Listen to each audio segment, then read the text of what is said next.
కశ్మీర్ నుంచి బెంగాల్ దాకా agar observe చేస్తే ఒక ఫేజ్ 2 పెనిట్రేషన్ తీవ్రవాద తత్వానికి ఒక ఆట మొదలైపోయింది.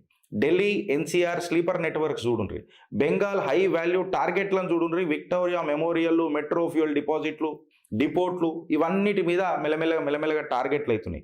రాడికల్ రిక్రూట్మెంట్ ఫండింగ్ గుజరాత్లో ఎట్లయితున్నది, ఎందుకంటే డీస్టెబిలైజ్ చేయాలి గుజరాత్ని. దాని తర్వాత నార్త్ ఈస్ట్ మీద ఏ రకంగా ప్రెషర్ ఇస్తున్నారో చూడుండ్రి, అమెరికా ఎక్సెట్రా ఐఎస్ఐని యూజ్ చేసి, బంగ్లాదేశ్ బార్డర్లను యూజ్ చేసి అక్కడ అమెరికా ఇంటర్వెన్షన్ సిఐఏ కూడా చూడండి. ఈ ఫారెన్ బ్యాక్డ్ డీస్టెబిలైజేషన్ అయితే భారత్కి చేస్తున్నారో ఇది ఎగ్జాక్ట్ ఎలక్షన్స్ టైంలల్లా మోడీ సర్కార్ ఏదైతే కొంచెం అక్కడ కాన్సన్ట్రేట్ చేస్తున్నప్పుడు ఇక్కడ పెట్టడం అనేది. అయితే ఈ జీపీఎస్ స్పూఫింగ్ అనే దాని మీద కూడా మనం వెనకటికి డిసైడ్ చేసినాం.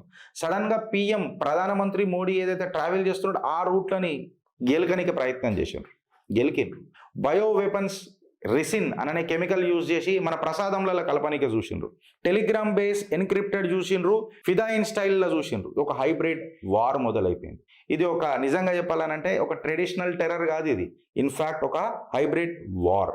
ఆపరేషన్ సింధూర్లా వీళ్ళకు చాతగాక డైరెక్ట్గా ఇండైరెక్ట్గా మన దగ్గరికి డైరెక్ట్గా రాలేక ఇండైరెక్ట్గా మనని గెలకనికే ప్రయత్నం చేస్తున్నారు. సో మీరు రెడీ ఉన్నారా అని అనేది ఇలా క్వశ్చన్.